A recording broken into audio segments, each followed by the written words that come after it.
everyone. A very good evening. You're watching The Money Show on ET now. I'm Ubina Kapasi. This is a part, of course, of our Rise with India Primetime segment. And this show is dedicated to understanding how the latest news may have moved your money and will affect your wallet. Here's what we have lined up on the show. Many of you guys may have opted for the dividend option when selecting your mutual funds, but dividend is now going to be taxed in your hands. Is it the right time now to shift to the growth option in mutual funds? That's what we'll be discussing, along with, of course, getting all your viewer questions and queries answered. Also on the show, the Data Protection Bill has made its way to the Joint Parliamentary Committee, but we thought we'll give you a heads up of what it entails, what it means for your financial data, and who can get access to that. And finally, if you're getting married, you may consider taking a loan. But the question is, should you take a personal loan or a wedding loan that's new on the market? Which one's better? We will be talking to India Lens about the latest report on wedding loans that they have drafted. But here's topic one that we would like to talk about, continuing with all the announcements that have been delivered by FM Nirmala Sitharaman in Budget 2020, one of them being the abolishing of DDT, or the dividend distribution tax. Now, of course, the question is that if corporates will not have to pay dividend tax, who will be paying it? Well, it's going to be you. That's what essentially FM Sitharaman has done. Now, the dividend will be taxed in the hands of the shareholder. So that, of course, is an announcement from FM Sitharaman. So if you are in a higher tax slab, you possibly could be charged, obviously, at a higher rate for your dividend. But if you're in a lower tax slab, then you do stand to benefit, because the dividend distribution tax was at a rate of 20.55% for equities. But what exactly does it mean for mutual funds? What about debt mutual funds? Does the rate differ over there? And what should you as well do as mutual fund investors, especially if you have the dividend option? Let's bring on board Lovaii Navlakhi, MD and CEO of International Money Matters, to take us through all the details. Mr. Navlakhi, thank you for joining us on The Money Show. I would like to start off first by talking a bit more about this new DDT regime, or rather the lack of the DDT regime, because now essentially FM Sitharaman is going to be taxing it in the hands of the shareholders. So purely from a mutual fund perspective, what was it like before and what is it going to change to for both debt and equity? So thanks, Mubina, for having me. And this is an interesting and very, very relevant topic at this point in time. First and foremost, I think for investors in mutual fund, we have to understand that dividend was different in terms of payment in mutual funds as opposed to shares. Because in mutual fund, the dividend was being paid out of your own money, that is money earned on your investment, and being paid out to you by way of dividend. The good thing was, in the past, it was tax-free in your hand, but now what is going to happen is that it's going to be added to your income. So while it was tax-free in your hand, it was actually being deducted from your returns. If you were in an equity fund, then the DDT was 10% plus surcharge. If you were in a debt mutual fund, it was 28.5% plus surcharge. So effectively what has happened is that when you were getting dividends, and let's say you had invested 100 rupees and you made a profit of 10 rupees and 10 rupees was being paid to you as dividend, what you were getting in your hand in an equity fund was 11% less, or about 8.9 rupees. If you were in a debt fund, you were getting about 29% less, so you were getting only 7.1 rupee as return. And your NAV would then remain the same as what you had invested on. So I think that's the first distinction for mutual fund holders, that it was actually being paid out of your own returns. All right. So, Mr. Navlakhi, now let's say if, I'm earning, let's say, 10 lakh rupees, hypothetically, and I'm getting this dividend as well from mutual funds. How exactly, and like my dividend is under 1 lakh rupees for convenience sake. How exactly, but anyway, now that 1 lakh distinction as well has been gone, actually, I'll take that back, because this new thing where you basically just add the entire thing to your income, that's what essentially FM Sitharaman has announced. So yeah, a hypothetical case of somebody earning under 10 lakh rupees and also, gets this dividend income from mutual funds because of the dividend option that has been chosen. What will be the tax treatment? This is equity mutual funds, let's say. So first and foremost, I think one has to remember that you were earlier looking at your income as below 10 lakh because you were not including dividend there. Now let's say your income was, let's say, 9 lakh of rupees, and you got 2 lakh rupees as dividend during the year. Suddenly for you, you are in the now the tax slab of above 10 lakh. So first and foremost, that's one impact. So all your dividends will get added to your income. And thereafter, what is going to happen is that it will be taxed at the slab rate. So for those who are in that 7.5 to 10 lakh bracket, the reduced tax rate that has been announced, that is what will apply to you. If I recall right, it's 15%, and then beyond that, it would be going up, sorry, 10% and then 12.5% on the remaining portion.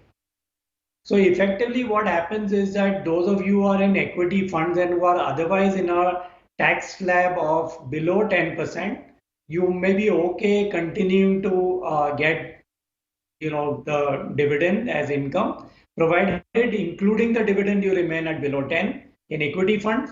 If you are in a debt fund, you're better off only if your tax slab is below the 15 to 20% slab. So like we said, you'll have to look at it based on which slab you are in, because based on what the DDT was earlier, if you are on that higher tax slab, then, DDT was a better option for you. In that case, simply switch off the dividend option and opt for the growth option. But if you are in that lower tax slab, then you essentially you could continue with the dividend option, though of course financially it may not be the prudent practice. Mr. Navlakhi, still for the benefit of all our viewers, if you could tell us those income levels again for both debt and equity mutual funds. In case if our viewers are just tuning in, I want them to be aware of it and not get confused, because it could be a bit confusing to, our retail investors. What should be the income level beyond which it wouldn't matter if an individual chooses dividend or growth for both equity mutual funds and debt mutual funds? So I think now you don't have to compare with the previous regime. Don't compare with what was DDT before. Fair. What you now have to look for is what is the tax slab you fall under. And in case, so you have two choices, as you mentioned. Either I stay with a dividend option or I move to a growth option. So first and foremost, when you switch to that growth option, there is capital gains, and in case there is an exit load on that scheme, even an exit load might apply. So you better check that before you decide to switch. That's one. Number two, in the growth option, what you have to look at is when I withdraw money in the growth option, what will apply to me now will be capital gain, because I'm choosing to forego the dividend, let my NAV go up, and when I encash that amount, I'll be paying tax on that differential. So what you need to compare is that if I was in an equity fund and I was getting out within a period of 1 year, which means it becomes short-term capital gain, I'll be taxed at 15%. So as long as I am in a tax slab of 15% or below, I am sort of better off, choosing the growth option. The dividend option. I'm okay with that. It's just that in the capital gains, what you were starting to speak about, the dividend exemption, there's a capital gain tax exemption that's only on long-term capital gain, where up to 1 lakh of capital gain is exempt from tax. So if you are only getting, returns, or you are making gains of only 1 lakh long-term, then you're better off going to a growth option straight away anyway. If you are above 1 lakh of capital gain, then what you need to compare is your tax slab. For those who are in the sort of income slab of below maybe 5 to 7.5 lakhs of income, they are okay continuing to be in dividend. Again, the warning is add the dividend income to your other income and then decide. If you are in a debt fund, though, what will happen is if you are exiting within a 3-year period, let's say you switch to a growth option and you are exiting within a 3-year period, it will anyway get added to your regular slab. So then there is really no difference between capital gain and dividend income, because it just added to your slab. If you were to then otherwise be in a long-term debt fund, then the tax applicable to you is 20%, but with indexation, so it effectively comes to about 7 to 8%. So I think you are still better off in a growth option. By and large, it may be better to move to a growth option, but you need to check your specific scheme and decide when you want to exit.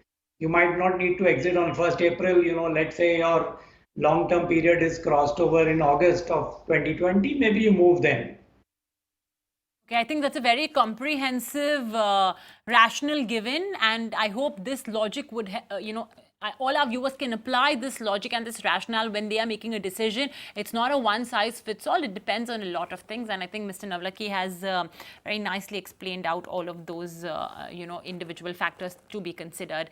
Well, folks, we'll also be answering any questions or queries you may be having on this topic on your portfolios as well. The numbers appearing on the top of your screens. You can call in, and Mr. Navlakhi will be here to get your questions answered. We already have a very first caller. Aman Chopra from New Delhi is joining us on the phone line.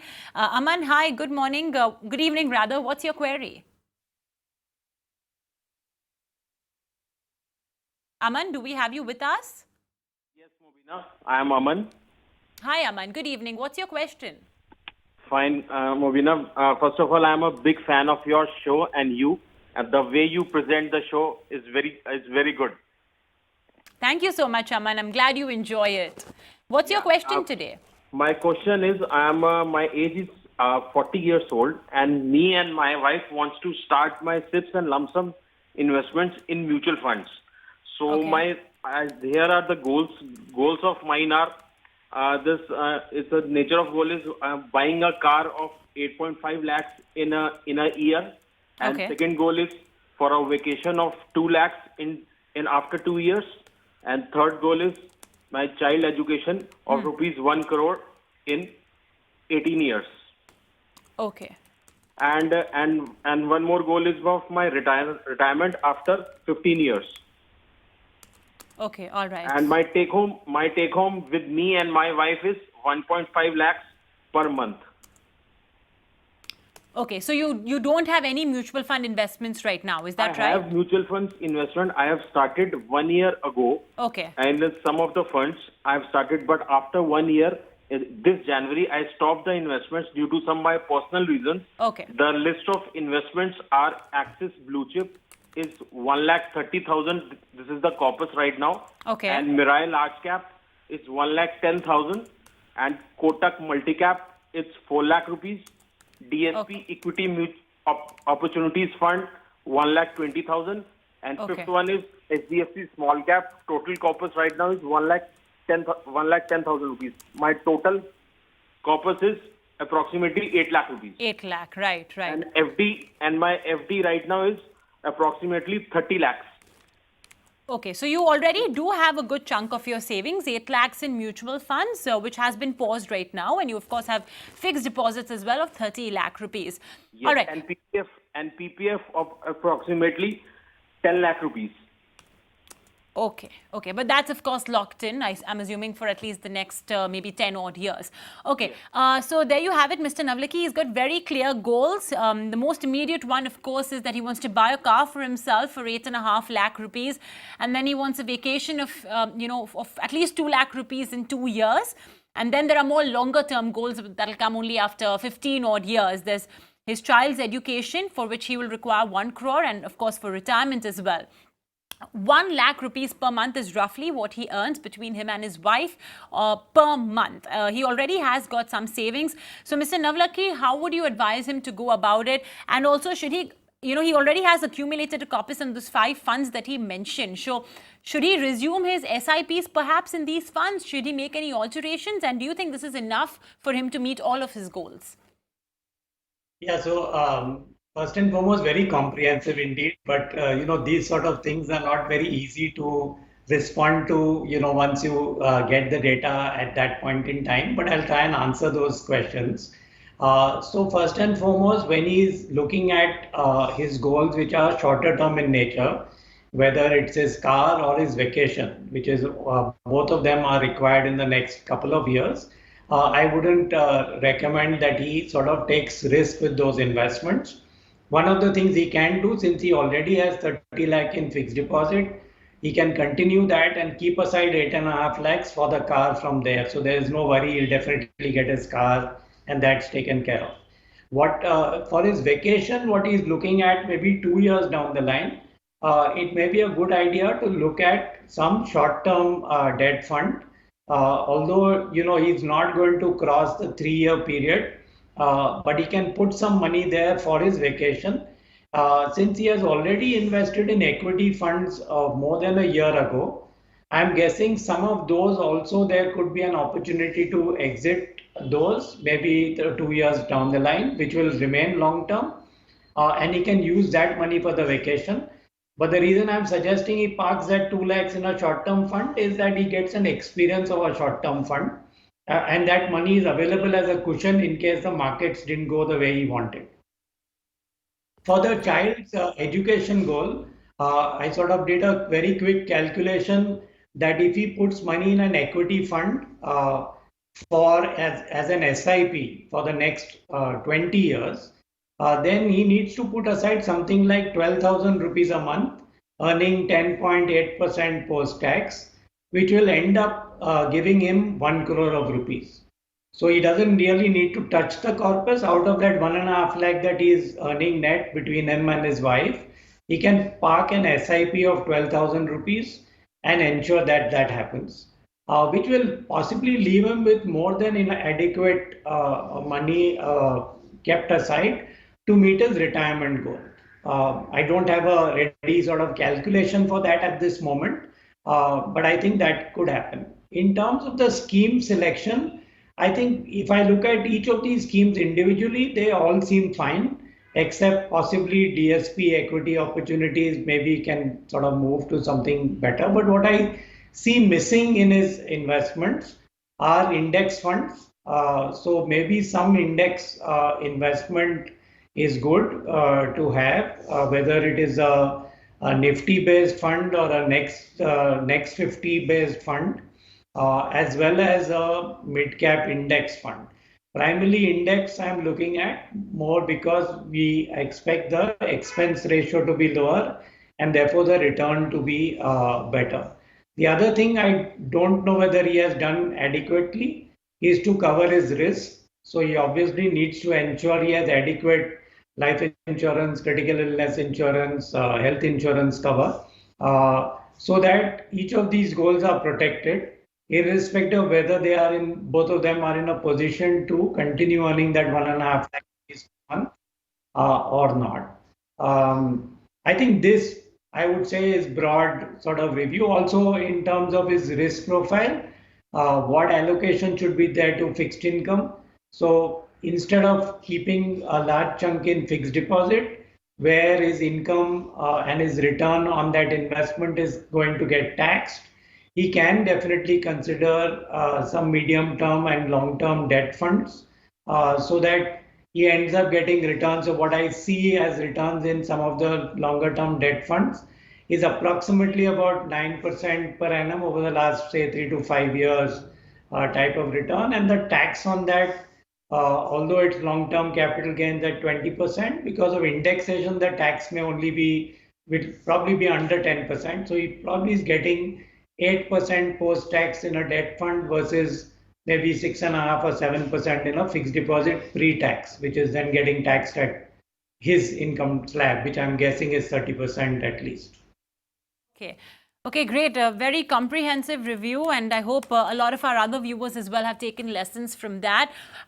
Extremely important you ensure that you've got that insurance component in your portfolio. And Aman, I hope this will help you with your journey to wealth creation. And I hope we'll see you driving down in a swanky new set of wheels as well come 1 year later. Thank you so much for calling in.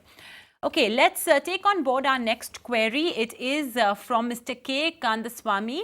He writes in to us saying, will switching over to the dividend reinvestment option of the same mutual fund equity scheme from the dividend payout option attract capital gains, attracting no capital gains entail dividend income tax? Okay, it's a very interesting question. Obviously, maybe because he may not be liking the fact that the dividend is going to be taxed in his hands, he's decided to move out from dividend reinvestment to dividend payout. This would actually not attract capital gains, but he wants to know if it would attract any sort of other tax, in this case, dividend income tax. So would that be the case? And I'm sure a lot of our other viewers as well would be having this question. Would switching over from one option to the other have any other tax implications? Yeah, so I'm guessing that earlier mutual funds were had this option of either payout or reinvestment, but in either case they had to deduct their dividend distribution tax before they bought additional units for the investor. Now that dividend distribution tax is abolished, if there was no tax on this, everybody would switch over to the dividend reinvestment option, and the poor government would get no money out of this. So I don't think that's the intent. So that's not really going to help him in trying to avoid the tax.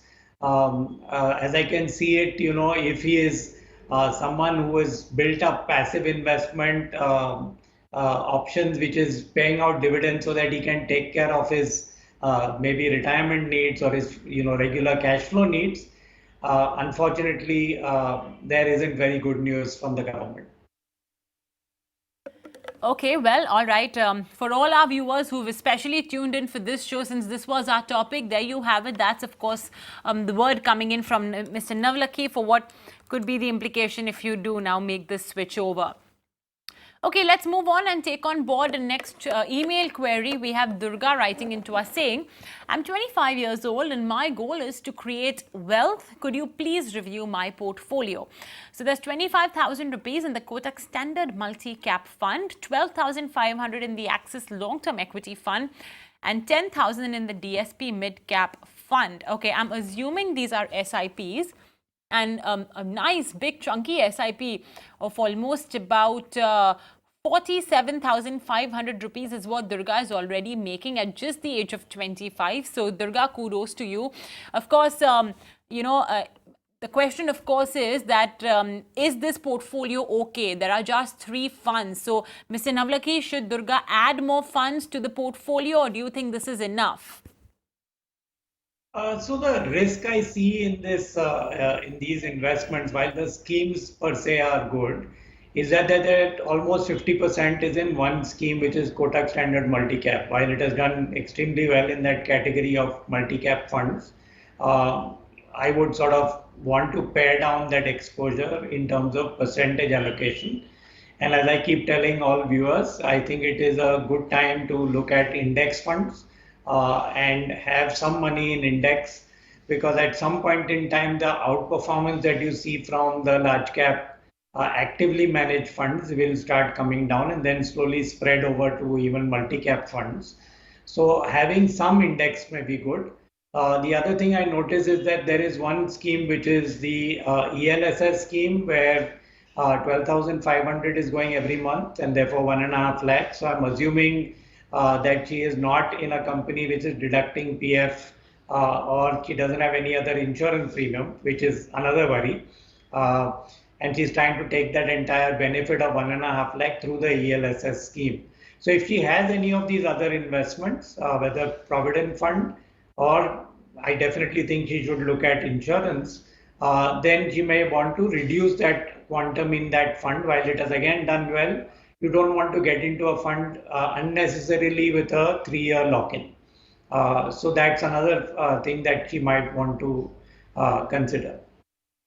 So firstly, too much concentration in only Kotak Standard Multi-Cap, 25,000 rupees put in over there. So that should be brought down a tad bit. And the other point is, well, one good thing, I suppose, Mr. Navlakhi, that Durga is doing is that the ELSS investment has not come in only in Jan, Feb, March. She's evenly spreading it out as against the habit that a lot of our viewers have, that, to quickly make those ELSS investments in the last 3 months of the financial year. So I think that is one good thing. But yeah, do consider any Provident Fund that your employee may be, deducting, and then make the, the balance ATC investments. All right. With that, Sorry, Mr. Navlakhi, I think, wants to add something. Yeah, I think the FM is giving you a clear indication that don't invest just for tax breaks. And I think that's a very, very strong message. So everyone must relook at their investments from their investment or their goal point of view, and not only the goal of saving tax. And as she has very clearly said, the intention is to remove all exemptions. So start getting prepared for it. Oh yeah, it's quite a scary prospect, but I suppose one will have to be equipped, and we on the Money Show are always here, to help you out with that. Great. Thank you so much, Mr. Navlakhi, then, for joining in, and answering all of the questions and queries, and of course on this topic of dividend option when it comes to mutual funds. We will slip into a very short break, but when we return, we are going to be talking about a bill that may very soon turn into an act, and that will involve your financial data. Listen in, you will listen in very soon to Jahangir Gai on what you should be prepared for.